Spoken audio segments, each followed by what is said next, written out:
Test, 1, 2, 3.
I will preside temporarily until a chair is elected. This is the first order of business.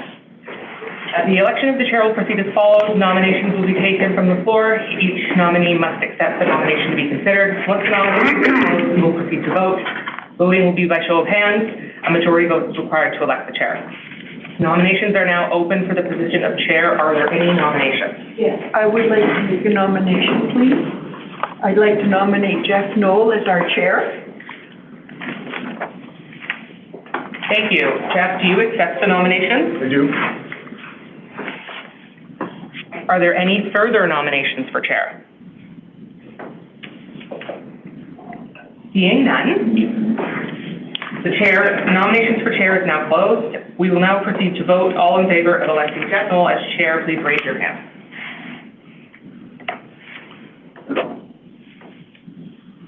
Carried.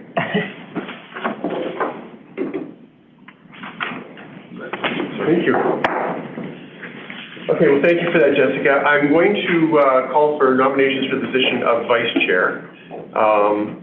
It's not typical that a chairman makes a nomination, but I would like the privilege to be able to nominate Ingrid Hahn as our vice chair if I have consent to be able to vacate the chair for a nanosecond to do that. Is that okay, everybody? Great, okay. So I'm nominating Ingrid Hahn as vice chair. Do you accept the nomination? Yes, I do, okay. Mr. Chair. Are there further nominations for the position of vice chair? Once? Nadeem had his hand up. Oh, I'm sorry, Nadeem? No, I was just seconding it. Okay. Nominations going twice. Nominations going 3 times. No further nominations. Can I get a motion to close nominations, please? Thank you, Jane. Thank you, Nav. All in favor? That's carried. Since there are no further nominations, I will declare that Ingrid has been re-elected as Vice Chair of the Halton Police Board for 2026. Congratulations. Thank you, Mr. Chair. The Congratulations to you as well. The band stays together. Thank you. It's an honor and a privilege to assume this role. Yeah, and to serve our community in this capacity. Thank you. Okay, so let's get started with our meeting. The first matter of business is to go backwards a little bit. I'm going to read our territorial acknowledgement that the Halton Police Board acknowledges the lands on which we gather for this meeting as the treaty territory of the Mississaugas of the Credit First Nation and the traditional territory of the Haudenosaunee, Huron-Wendat, and the Anishinaabe. No matter our origins, our lives are intertwined through the shared earth beneath us, the water we consume, and the air that we breathe. As those people responsible for the governance of the security of all who gather on this land we now call Halton, we are committed to the path of truth and reconciliation in our words and in our actions, and call on those watching this meeting to do the same. Change my agenda here.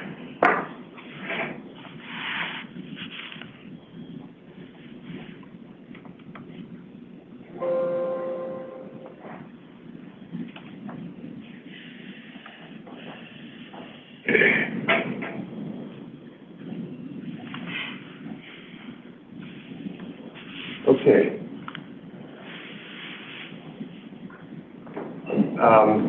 Madam Committee, your Secretary, your capacity today, are there any regrets today? We have regrets from Mayor Ali. Mayor Ali, okay, thank you. Members of the board, are there any disclosures of conflict of interest to declare today? Not seeing, none online. Okay, we'll move on. Before we get into our confirmation of minutes, there's a couple of announcements I want to make. First of all, I want to thank and acknowledge the hard work of Amit and John for taking over today as our broadcast technicians, whatever the proper title is, for their first meeting managing our live streams. We want to thank them very much and wish them good luck as today progresses. I know it'll be fabulous as everything that comes out of our IT department is. So thank you, John and Amit, for your hard work. The second announcement is kind of a sad announcement in a way. I just want to acknowledge the fact that today will be Jane McKenna's last board meeting. Jane McKenna did not seek reappointment to her position, which expires next month, just a couple days before our next board meeting. And I want to take a moment just to explain why. Jane, first of all, Jane's been an incredibly valuable member of this board, and we have really enjoyed having her, her experience, her knowledge, particularly her governmental knowledge as a former minister of the Crown on this board, and it's going to be with a great degree of sadness that we do have to say goodbye and we lose that, that skill and that knowledge. But I want to read a letter that she wrote to Minister Kirchner because it will explain why she's not returning, and I think this is really important for the record because her not returning is her choice entirely. So let me read this letter into the public record for you. So this letter is addressed to the Honourable Michael S. Kirchner. Dear Minister Kirchner, I'm ready to express my sincere thanks for the opportunity to have served on the Halton Police Services Board as a provincial appointee. Since my appointment in February of 2023, it's been a privilege to serve on the Halton Police Services Board, and with my term concluding on February 22nd, 2026. I value the opportunity to work with the board alongside my fellow provincial appointees, Navdeep Dhaliwal and Nadeem Akbar, in providing strategic governance to the Halton Regional Police Service. Through my work with Navdeep, I have come to recognize what a tremendous asset he is as a provincial appointee and a dedicated contributor to the board's work. As his term concludes at the end of this year, I am appreciative that the conclusion of my term will create the opportunity for him to continue serving both the province of Ontario and the people of Halton on the Halton Police Services Board. I also wish to thank you for your consideration in extending Navdeep's appointment in my place. Thank you once again for the opportunity to serve. It has been a rewarding and meaningful experience, and I remain grateful for the trust and confidence you placed in me. So in short, what this means is that Jane essentially took her position so that Nav can be reappointed because his term was at an end. We are grateful for that as well because Nav has been a tremendous member of this board, and we would also miss him, but we will miss Jane very much. We want to thank Jane for her service, and maybe she'll come back. So thank you, Jane, for your hard work. I think that's all my announcements for today. So we'll move on to the actual formal business of the day. Oh, no, there's one more announcement. I wanted to announce that congratulations to Deputy Chief Def Hill on his recent wedding, and congratulations to your partner as well. Well done, sir.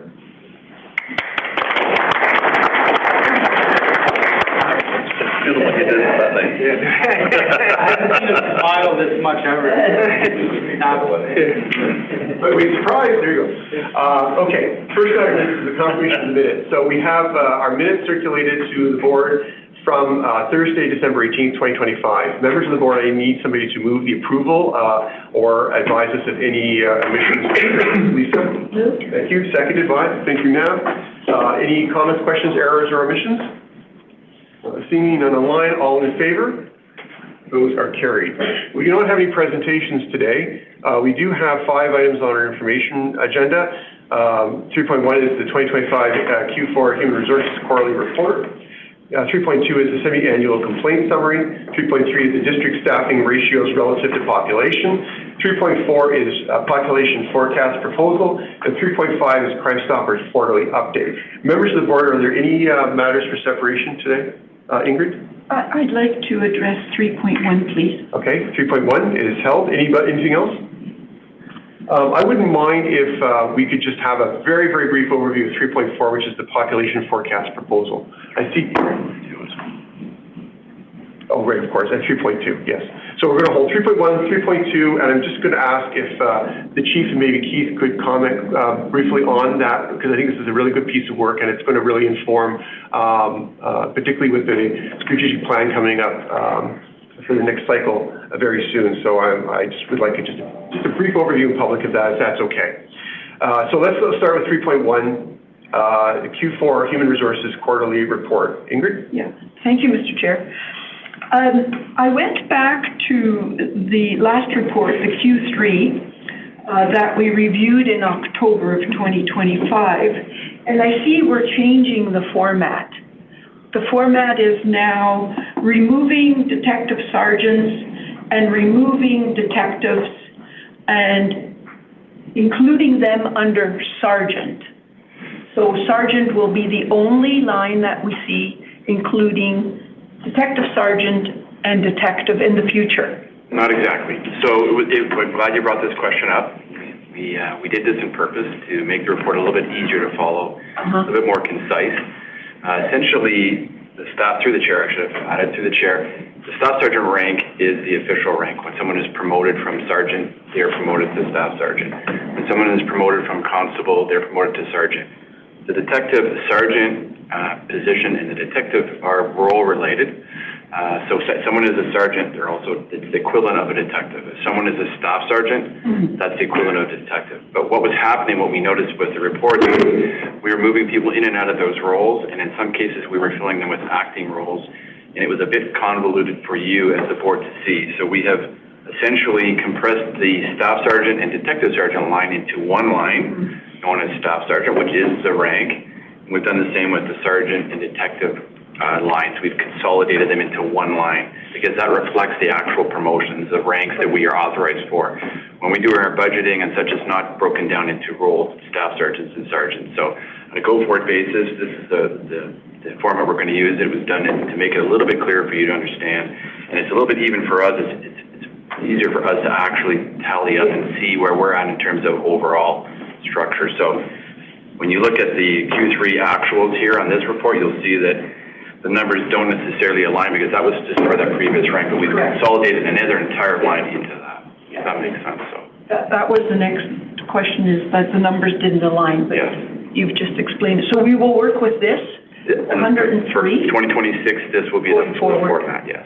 Okay, we're not going to return to the other. Not unless you want us to, but it was done. It was done to make it more concise and a little bit easier. Simpler is always better.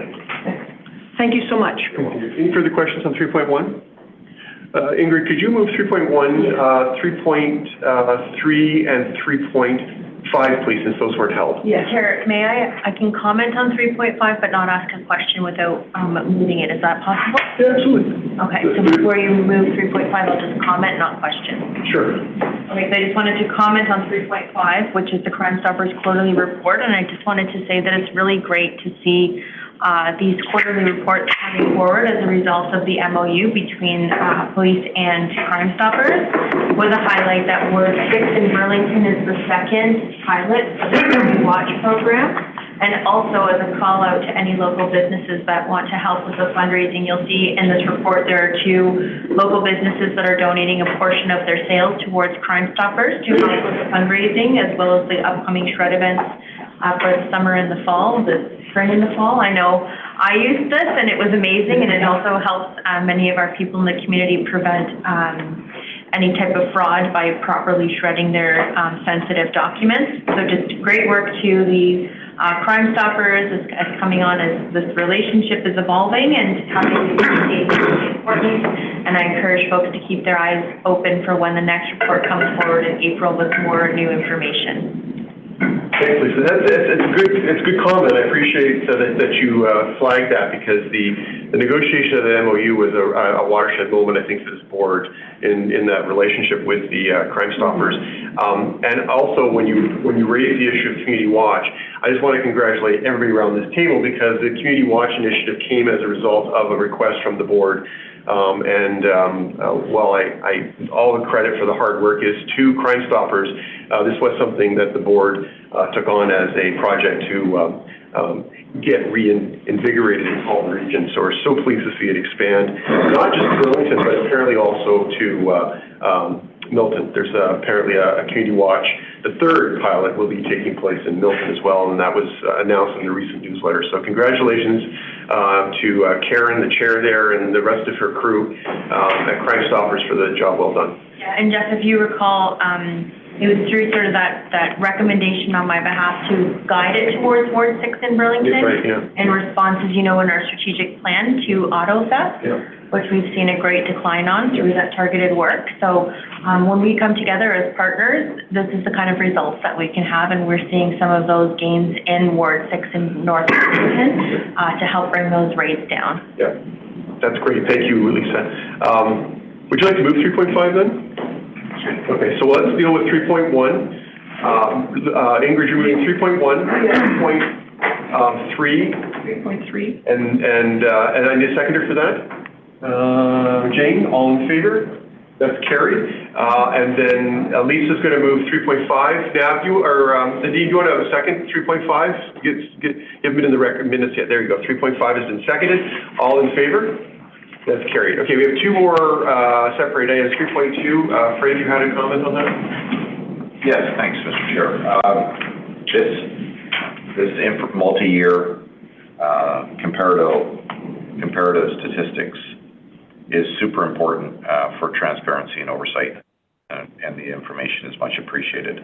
I have some suggestions or requests as we continue to transition towards a CSPA. One is that I think with OCPC disbanded, we can probably stop referring to them in these reports. And then the other one is with reference to the policy/service complaints, which you'll see we're now starting to call policing complaints in policy soon, assuming that new policy is adopted later in this meeting. We should probably be referencing the CSPA and the IOP as part of the new language. Those are my suggestions. I just thought this was a good time to Get them on the record? Yeah. Okay, super. I know we continually to evolve, especially with complaints, because some of them are legacy ones that are still open book. You should probably compose a memo for staff as well, just as a reminder. Somehow I knew you'd turn that into a task today. You're welcome. Thanks. Sure, I can do that. No need to put that in the minutes. Okay. Yeah, well, we could, but you don't need to. Okay. Anything further on 3.2, members of the board? No. Then can I get a mover for that, please? Jane, thank you. Nav, thank you. All in favor? That's carried. Oh, I'm sorry, Chief. Yeah, I think just one quick comment, which I think I make every year, and I think it always strikes me how few in total number complaints we have. Yeah. When we think about the hundreds of thousands of interactions that our officers have in different scenarios and different situations, we certainly have a lot of customers who are not happy when they are interacted with by the police, and people that are arrested, people that are held in custody, people that receive traffic tickets, and any number of things. So I think it always strikes me that the total number is actually very low in relation to the work that goes on by our frontline members. And in this particular, in 2025, it struck me at first that the number appeared to be up substantially, but when you look at the ones that were actually taken away by before they came to us, it's consistent with the 2, 3, 4 years, 2, 3, and 4 years before. So I just think accolades to our frontline members when I see that. 100%. Yeah, thanks for drawing that to our attention. I often wondered if we were going to see an uptick just because of the, not because there's anything that the officers are doing differently, but because of the ease at which it is to file a complaint now, simple web form now. I always thought there'd be people would just automatically go to the web form and bang away a complaint at their weakest moment, and that hasn't borne out unless there's a backlog sitting at the Inspector General's office now, but we certainly haven't seen that. So it's good to know that the new process hasn't created vexatious complaints, and it's very encouraging to hear that our customers are satisfied, seemingly, by not having that many complaints, and it's a real testament to the team in the field.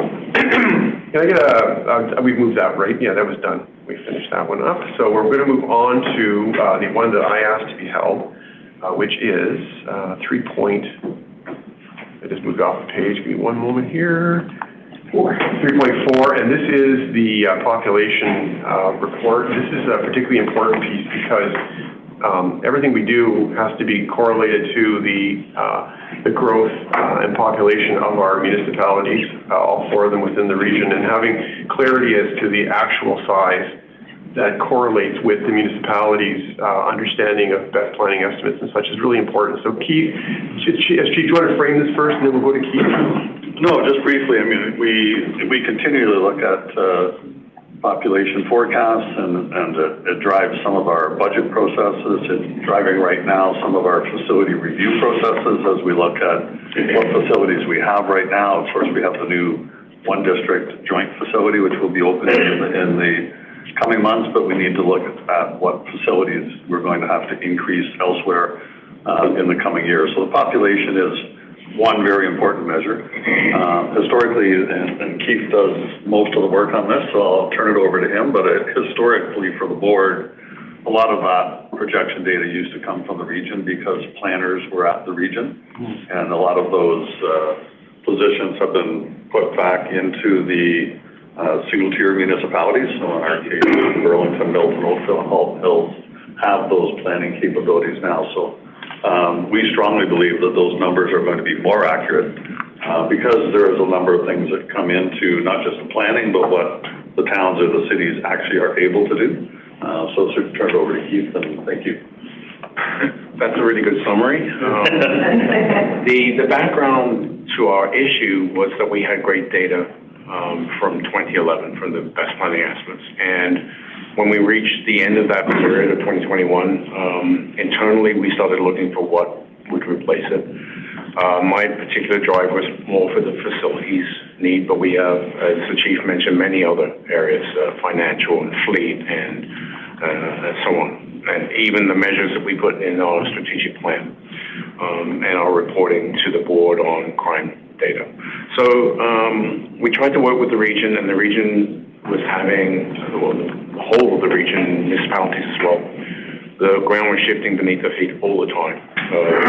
Changing the goalposts and moving things around, and it just became very challenging after a 2-year process of trying to trace this down. The realization that the joint best planning estimate attempt by the region with the municipalities wasn't quite there yet, and we needed to move forward. And we began to look at what each of the municipalities were doing for their official plan reviews and their new role as planning functions and authority. So those reports provided, in many cases, a very clear guideline to what would be numbers that the municipalities would use. They're very much middle of the road from maybe between aspirational and policy. And for the purposes that I felt we needed them for, and this was intended as an internal report only, now it's at the board for your information, I think it's a good thing. The idea was to get some numbers that we could consistently use into the future with a review process that would allow us to update it every 3 years, so that we could make some planning estimates into that 2041 and 2051 range that I'm particularly focused on with facilities and with finance and with the facilities department, and also to bring some continuity across the board in terms of the numbers we use when we report to you on crime data, when we measure public satisfaction, et cetera, et cetera, et cetera. So the idea here is really just to have a set of data we can use and be comfortable with, knowing that we will update it based upon the experts' input from the municipalities themselves as they continue to update it and move forward. So that is the background of it, and I hope it will be something we could use collectively as we move forward. Thanks, Keith. That's great. Is there any questions for Keith, the chief now? You? Yeah, so as you guys would expect, I have questions related to Milton. So what consideration is in the population growth? So living in Milton, I've seen the new development. It's multi-generational families that are moving into those houses. I know when normally, data is forecasted, 4 point something or 5 per household. In reality is, in every other house, there's probably 7, 8, 9 people living in there. Is that room for error counted in these numbers? I can't speak for what your municipality does in terms of its analysis. They had consultants that are very familiar with the population process that we have now used their information and their publicized reporting. I think there is a recognition of it. I don't know how well it's counted. I think census information is gathered and may have an additional role. But for the big picture planning that we have in terms of how many people will be in the Milton area or Halton Hills in 10, 15, 20 years, those kinds of changes will be accommodated as we move forward and update things along the way. We need a starting point. And that starting point really was the 2021 census, the information that was taken by the municipalities to project forward. And they also are very much, they have the fingers on the pulse of the actual development in their area. Yeah, I can say the census is outdated already, even though it's 2021. Census is not all the time completed. And speaking from living in the town, I know what the town is doing and what's reality are two different things. I'm just saying that as we're forecasting, and I'll go to the reason why I bring this up, and I've been saying this for some time, is we're consolidating District 1. But as we see, Milton's going to outgrow the other parts of Halton. So what are the plans for facility and real estate of holding on? Because and I've been advocating, because if we give up that building, there's no way we're getting that back. That's prime real estate. So and there's not much property left in central Milton. So has there been conversations with, like, what's happening with that? Yeah, no, certainly, and a couple of great questions, so thank you. And I think, first of all, I totally acknowledge your point that the population in Milton, and in fact the population in Oakville as well, would be considerably higher than what the planning projections would show, I believe, or what a census is going to show. Because there are a number of, as you say, multi-generational families for all the right reasons, we're actually policing a lot more people than what those statistics show. It's also compounded, and probably for every police service.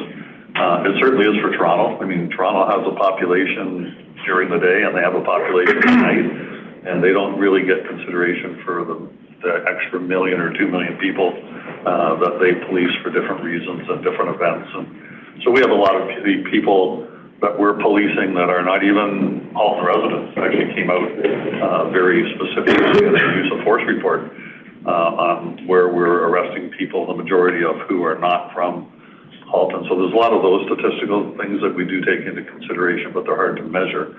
The one district facility and the decision, with the way we've always looked and talked about that, is that for the time being, Milton and Halton Hills amalgamated into that new building, and that will serve us for a few years. But as Milton continues to grow quicker, and Halton Hills grows as well, I've always positioned that we will probably need another building, separate facility, probably in Halton Hills, and it's kind of unique because when we looked at the location for the building that we're about to move into, we looked at different locations in the town of Milton proper, and that really, the one we settled on, the one that the region and police service and board all settled on, just happened to be just outside of Milton. Most people, if they don't know exactly where the border are, would probably think that new building is in Milton, more than, as I call it, Georgetown proper. So I think we will see in the next 5 to 7 years, and project in the facilities report, which will be coming forward later this year, that we will probably be looking at another building further north in the Georgetown, Halton Hills area. And that, at some point, this large building, and it's going to be a fantastic building when it opens, and the board will get to see it soon. That building, in essence, I think will become the Milton building, because we're going to outgrow it as we staff up. Even on the other report that's in here is the staff per 100,000 in each of the districts, which is great to see that they're all relatively close, because that question comes up from, in particular, a couple of Milton councillors who are not on the board and not on regional council. So those things are good to see, but we are going to the building we're not in yet, we're going to outgrow in a few years. And I think that the building currently in Milton right now and all that property is spoken for different prioritized needs. We're looking at the current building in Georgetown in a different way. Pros and cons of keeping that sort of in our property, if I can say it that way, because none of it really belongs to the police service. It's regional property. If we give it up, we won't be able to leverage it towards a new building. So I think that's where we're going to need to go. Halton Hills is, going to approach 80,000 population before too long. In the 1980s, that's about what Oakville and Burlington were, more or less, and they've always been their own district. So I think Halton Police will become 4 separate districts in the future with a 4th building. And this building that we're not even in yet, we will grow out of, and it will become probably the Milton building. it wouldn't make sense to build another larger building in Milton and have the Halton Hills officers only report to that one. So there's a lot of decisions to be made, which the board will be an integral part of when we come forward with our facility plans. Because what I was thinking, like how in Afton we have like a small office. Because so if we look in Milton, the university and college are going to be on the complete opposite end. So like what I'm saying is if you think it's suitable, like we have something small, I'm not saying a big, because, you know, for the offices that are going to be in town to use the facilities, you know, whatever the case may be. So, because that is kind of Milton, but it's on the outskirts. So now Milton, let's say something's happening on the complete other end, that could take 15 to 20 minutes to get to easily, right? Yeah, we've talked about that from a response perspective, and we had a meeting with Superintendent Inspector Laframboise and others, talking about the realities of one district. Even facilities for our officers that are in different parts of Milton for lunch and washroom facilities and whatever it might be. It's probably about a 10-minute difference between where the station is right now and where the new station is, depending sometimes on traffic. But we do have other smaller off-site facilities which the officers are able to access, and we'll be looking at additional potential, you know, storefront type of things, which we may be able to do in both Milton and Halton Hills. Halton Hills specifically, if we do choose to vacate completely that building in, I call it Georgetown, because it is in a bad state of repair and we don't want to spend millions of dollars to keep it going just as a storefront. So again, that will all be part of the facilities updates. Thanks, Steve. I can quickly respond to your question about the multi-generational piece, because this is a challenge that the municipalities have. And it's relatively, I mean, it's always been there. Multi-generational families or multi-family families, family homes have been around forever, but with the change in demographics of our community, we've seen in Oakville as well, a real uptick, and it's very hard to count when you're planning for municipal services as well as policing services. And they do rely largely on projections from the census, which, as you know, is a rearview mirror, and gets stale quite quickly even before the release. So that has been a challenge, and I know that the municipal planners are working on how to get their heads around that as future developments go on, because you know, from a municipal perspective, from a municipal planning perspective, multi-families or multi-generations usually mean you are eclipsing the guidelines around, for example, parking spaces and things like that, that you might not think of at the planning stage, but when you consider the new reality of the cost of housing and the demographic shifts, that's something that has to be considered. And certainly, from our perspective and a policing perspective, needs to be a serious consideration. So there's work being done on that. It's not perfect right now, for sure.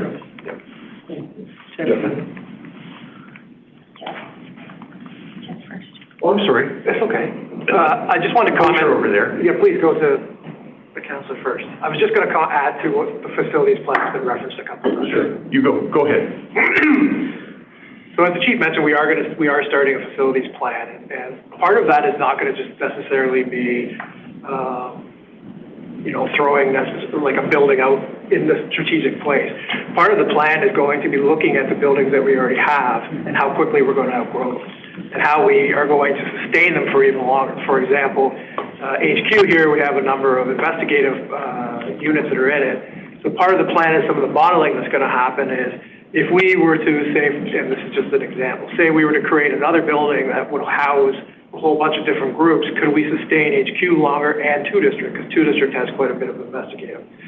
So through CARI and through Microsoft Facilities, we've started a plan that's going to start looking at cost per pop, as the part of the population to help drive where buildings are going. Part of it is going to be looking at where is land now, and what's available to us, because obviously that's not going to be easy to do. We know there is some land that's still out available right now, and is it going to suit what we need it for? And is that, you know, is it potentially going to be a multi-use building where, for example, our fleet is starting to outgrow, they're downstairs in our basement, they're already outgrowing the space that they have because we're fleeting so many cars and having to tend to cars. There's questions about how long can we even maintain with the people that we have, the amount of vehicles we have, and, you know, how the region assists us in that area. So this will take us probably a year to work through.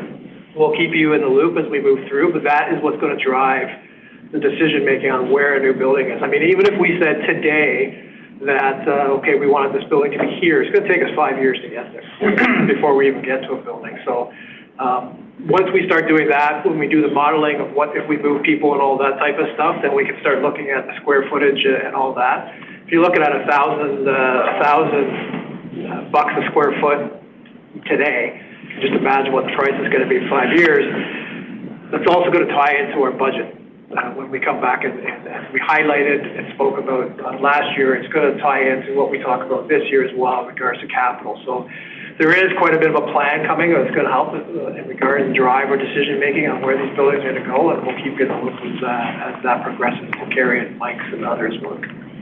And this all speaks to the absolute criticality of having those really clear and concise, as best as we can get, population numbers, because that's what drives a lot of this in terms of being able to service the community. So a good piece of work for everybody. Lisa, you have the floor.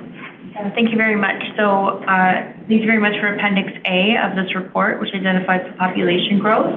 And we did hear about the nuances by municipalities earlier in this conversation. However, they are a little bit different based on the provincial policy, which is guiding the majority of population growth to protected major transit station areas, of which all the municipalities have at least one.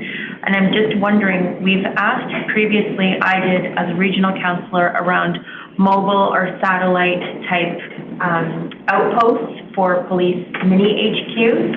And that was really not the direction that the police were going in at that time. It was more of a centralized district spoken hub type thing where you'd go out in a way. But when we're seeing now some of the population targets being like mini cities right within a kilometer of a GO station, how will we evolve our thinking around what our safety needs look like in those highly dense, highly concentrated areas while still trying to provide service to our rural community members as well? How are we taking those things into consideration? Well, operations are not only based on population, so a lot of it behind the scenes is also calls for service. So Milton could grow hypothetically bigger than Burlington and still not have as many calls or a serious call. So we have to take all those things into consideration. And I think if we were one regional headquarters and all the police officers were coming out of this building to go to the far end of Burlington and Halton Hills, that's not going to work. But we are disseminated enough, I feel, through the 4 distinct, or now 3, for a while, distinct buildings.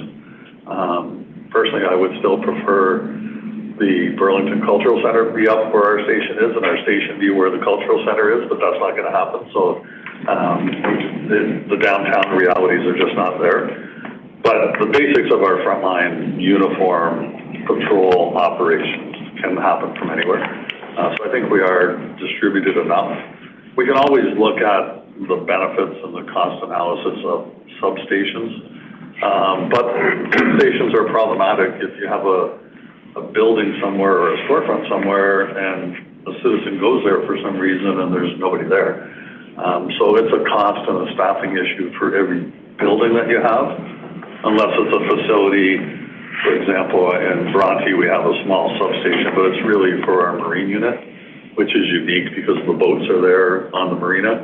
The officers can do some work there, and some officers might go there at night to do a report, but it's not a station where the citizens think they're going to go to because there's going to be someone there to protect them.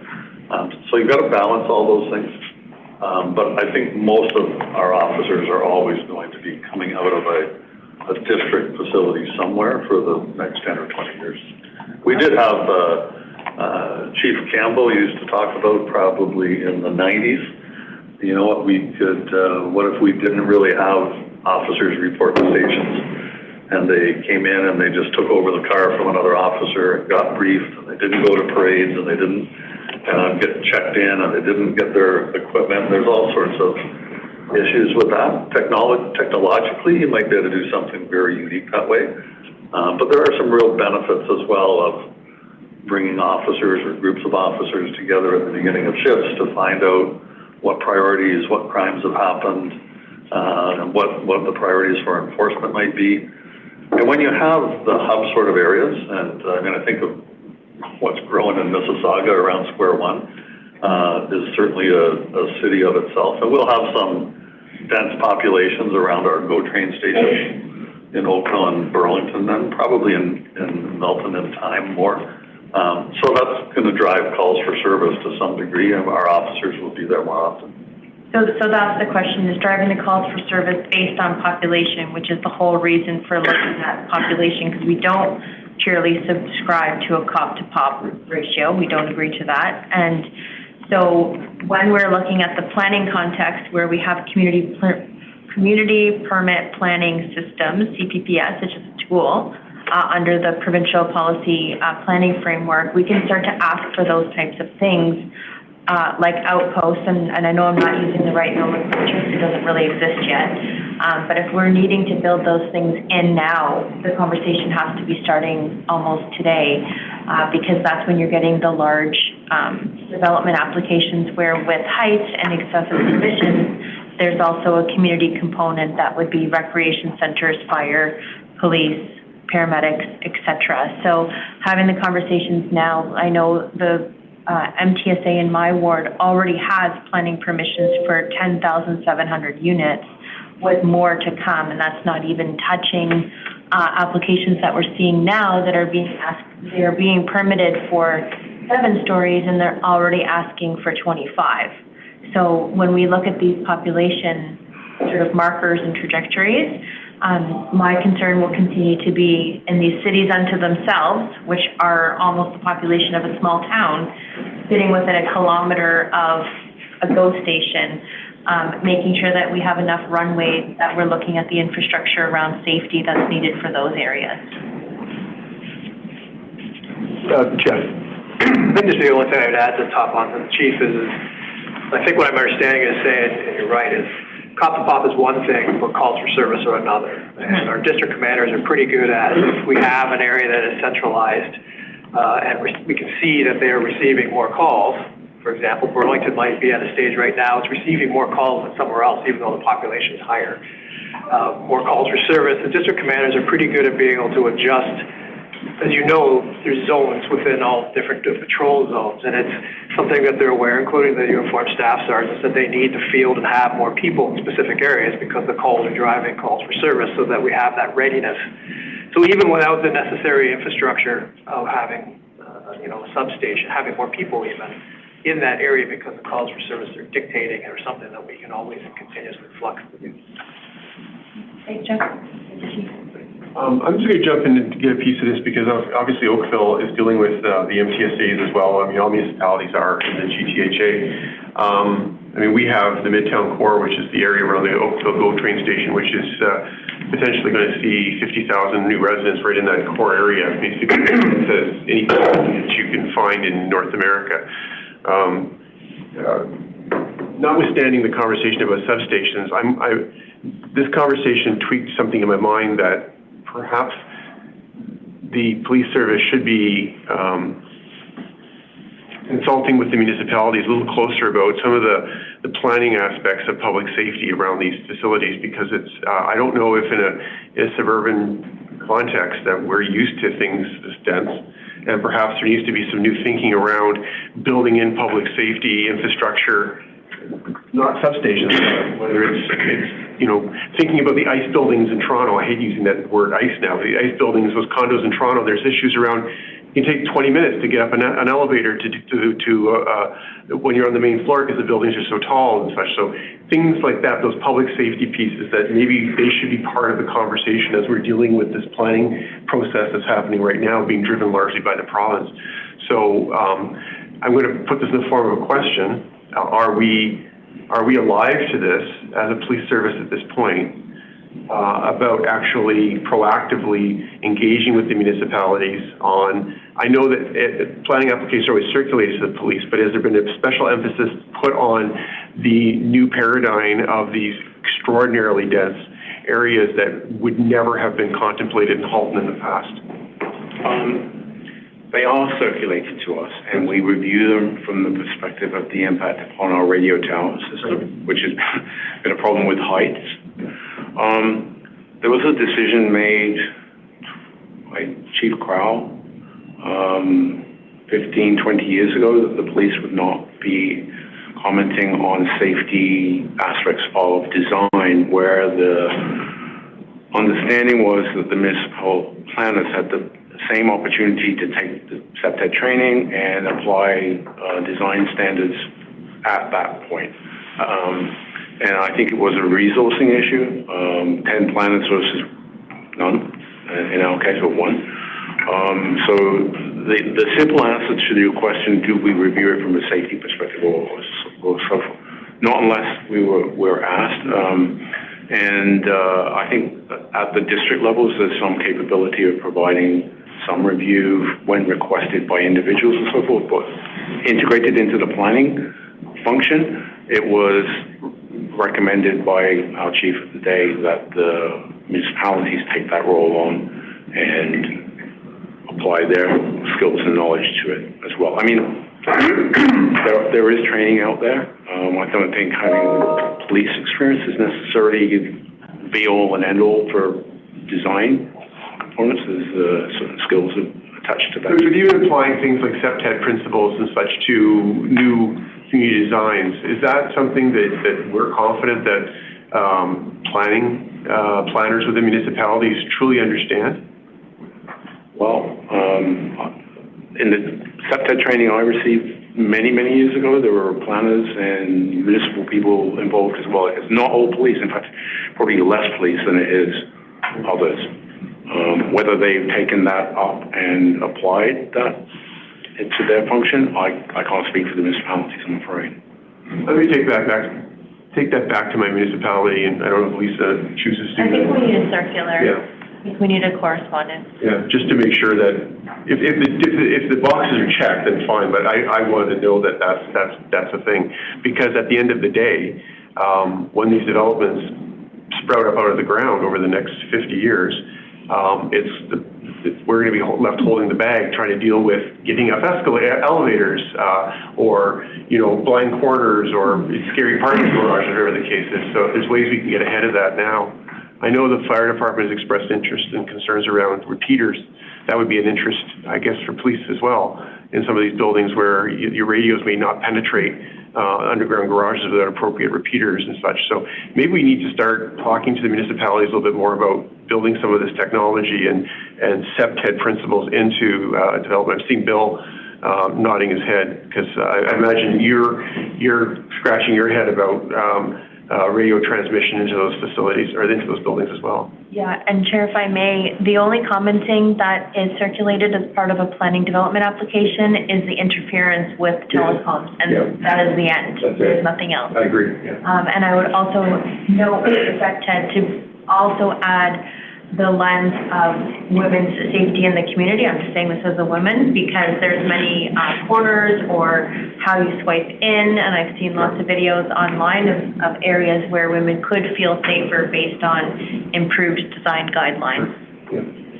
Bill, did you have a quick comment on the technology side of this? Mr. Chair, yeah, thanks. And yeah, I agree. And often what's happened is it's left to the end, and then we go in and it's dead for both our public safety, like communication systems, fire, EMS, and police, and also for cellular. And so it's a significant investment, and it's always seems to be left to the end, and to retrofit it after a design is even more expensive. So that would be very welcome. I read a book after 9/11. I think it was called 111 Minutes, but it talked about the failings of the communication systems in that 9/11 disaster, where firefighters were not able, the Port Authority were not able to talk to the fire department, the New York police were able to talk. Lives would have been saved if there had been more consideration given to that. Okay, so I'm going to go to the board first, and I'll come back to you, Keith. I just wanted to seeing both sides, it seems like there's value there.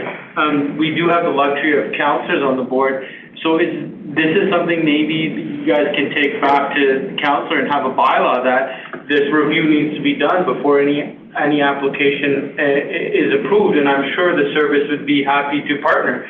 So I think if we lead by that example, I'm pretty sure our peers here would be more than happy to sit at the table and help with that, right? Yeah, I think that's what I was thinking. Lisa and I can work So I together. just need to be clear, there is a legislative framework which requires a decision to be made within a certain timeline. So we cannot hold development applications subject to a review that is this obtuse. It can be guidelines, start off as guidelines and be informative, but this is not something that can legally under the planning framework stop a development application. Right. No, but you guys could encourage it, and I don't think it would take years, because it would be standard across any building. Like, these are things that you need to consider, right? It's not like each building it's going to be these transmitters, like your corners like this. I don't think it would, in my personal opinion, like, it would be a standard cookie cutter recommendation booklet, right? Potentially cookie cutter, but maybe sometimes more complex than that. And so I think Lisa's just putting a bit of a disclaimer on this just to be safe, but there is, the police service is a commenting agency under legislation. So there is an opportunity for meaningful dialogue on these issues. So we will work on that. This conversation was very helpful. I know it's gone a little far afield, but I'm going to walk away, and I'll work with Lisa on this as well, to actually undertake talking, because both our municipalities are really under pressure on this whole MTSA thing right now, and that certainly needs to be something we should take into consideration. I don't want Bill frustrated. MTSA, major transit. I said that. Protected is one of the ones that is approved by the province. Yeah. Major transit station area. That's it. I couldn't remember. Kilometer radius from a GO station. It was originally designed for subway stations, but now the province has extended to GO train stations. Oakville's is Midtown around Oakville. Burlington's is around the Burlington station, and we've got a secondary one in Bronte GO train station, Bronte GO as well. They're going to be extraordinarily dense. Okay, Chief and Keith. I mean, we're always willing to help to assist, but I think that's the problem that we're going to face at some point is, I'll put it this way, no matter what we say about a development and what we would like to see to make it safe, we can't make anybody do that.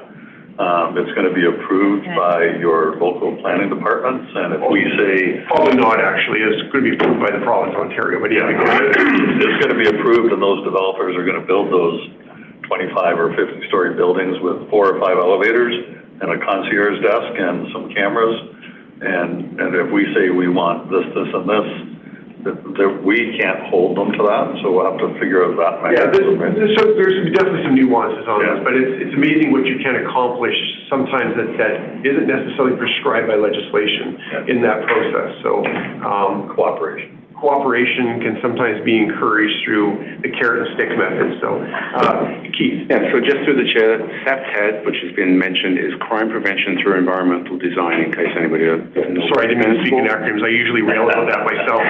It is a practice that has been taught throughout the world. There are training courses. It isn't a cookie cutter approach to individual developments. They vary so significantly. I hope, most of them across my desk for commenting on our radio system and the interference potential.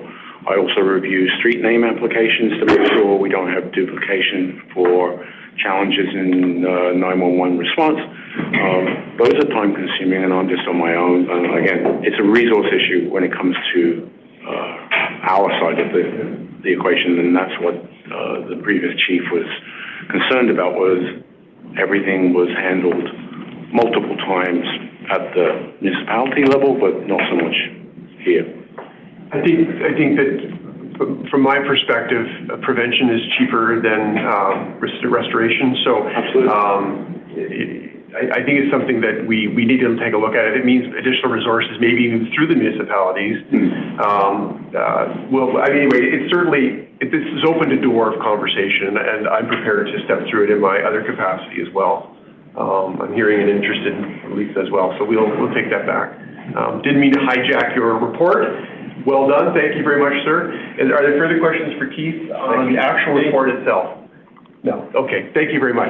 Can I get a motion to, this is a receive, but Chief, you were mentioning, did you want us to endorse this population report as well? I think you had mentioned that to me before. Yeah, I was thinking that might just be helpful for the board moving forward and going into your next strategic planning process, that there be some level or mention of buy-in that these are the statistics that we should be using and looking at. That's all. Okay, so an endorsement of the report would be sufficient. Okay, would somebody be prepared to give me that motion to endorse the population forecast proposal in item 3.4? Sorry, can we receive it for information? Do you need a full endorsement or receipt for information? Only because the next census is out right now. Well, but it would be an endorsement at this snapshot in time. I think what the chief is asking for is to get something that's a little more policy oriented rather than we can come back and re-endorse, because this is the nice thing about this is now we've got this baseline.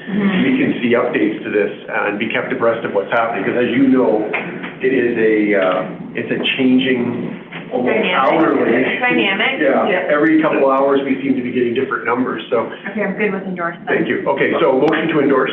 Ingrid? Yes, I make the motion, yes. Okay. Second. Seconded by Lisa. Any further comments or questions?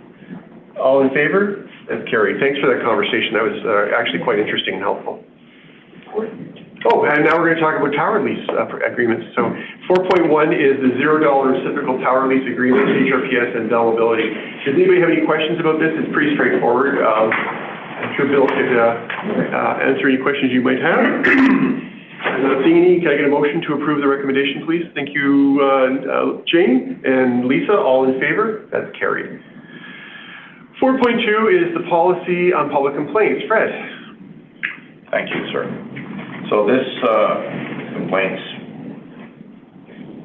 taken over half a year to put together. It's an omnibus policy, sorry, not complaint, policy. It's an omnibus policy as requested by the chair. And it basically covers the 5 types of public complaints, each of which has a different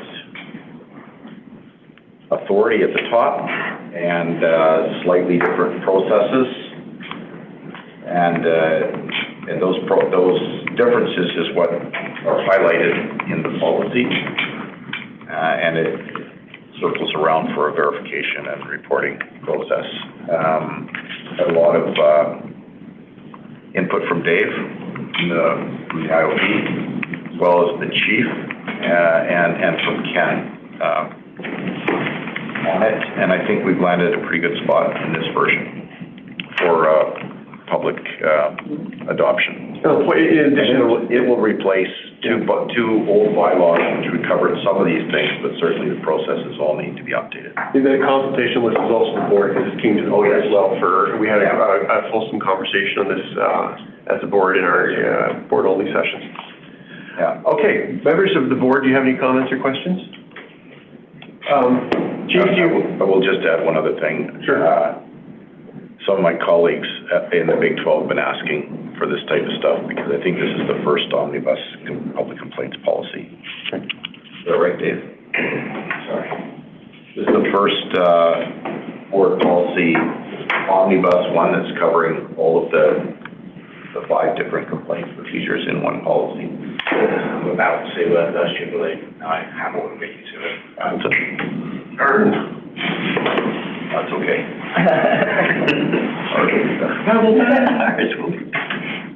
We're second, but better.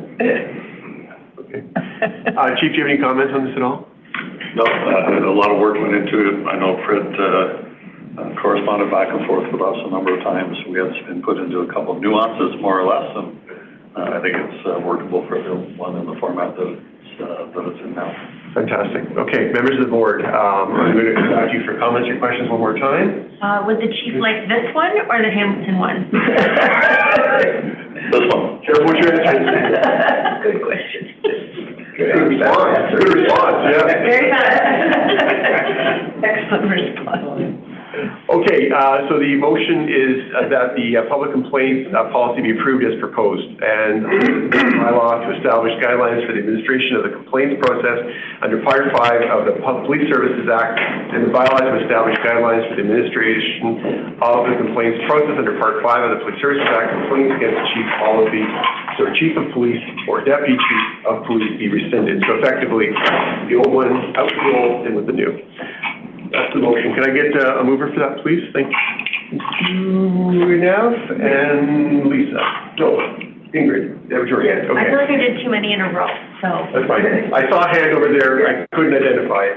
It was in a blue blazer. It was in a blue blazer. So all in favor of the recommendation? That is carried. Thank you. And I apologize, Nadeem. I'm just not keeping you in my eye line. I'll come to you for the next one. Okay, I think we're done our recommendation reports. Let me just get back to the title page here. Yes, we're done our recommendation reports. Operational verbal updates. Oh, really? You guys are looking over at Rod. Hey, I'll do that one. Raj is warmer than us at the moment. Good to hear. Okay, members of the board, I've brought to your attention the Public Information Action Registry. Mr. Would you review that with us? Of course. There's just one item on there. That's the PSU update or presentation sometime. We have it scheduled for next month. That's good to go. Report will be ready. Okay, super. Can't wait. Looking forward to that. We really fought hard for that one. Mm-hmm. Okay. I get a motion to receive the report. Thank you, Jane. Thank you, Lisa. All in favor? That's carried. Oh, I just promised I'd come back to Nadeem. Reverse. Halfway down. No, Nadeem is getting the correspondence. I'll tell you that right now. Okay, I want to draw to everybody's attention the monthly correspondence list. We have one item on that list. It's a memo from the Inspector General dated December 18th. Can I get a motion to receive that, please? Nadeem? Thank you. Seconded by Jane. Thank you. All in favor? That's carried. Okay, I think that brings us to our new business. Is there any new business that can be for the board today? I feel like we just have so much time ahead of us. Okay, there is no further business. I'm going to look for a motion to move into a session closed to the public, and we will be resolving into a closed session to discuss personal matters about identifiable individuals, including members of the police service or any other employees of the board, and or litigation or potential litigation affecting the board, including matters before administrative tribunals. So that's the motion. Can I get that, please, from some kind board member? Nav and Jane, all in favor? That is carried. So that brings us to, for those of you who are watching online, that brings us to the end of our, the public portion of our board meeting today. Thank you for tuning into the Halton Police Board public portion of our meeting. We do appreciate your interest in the business of the Halton Police Board and the Halton Police Service. We are televising our meetings every month, and you can find our past meetings on our YouTube channel, which is linkable to our website at haltonpoliceboard.ca. If you ever have any comments or questions about anything on our agenda today, you can always reach out to myself as the chair, and I'm easy to find at chair@haltonpoliceboard.ca. Thank you very much for watching, and with that, I will call a recess until 10:30, at which time we'll reconvene in a session closed to the public. It is recessed.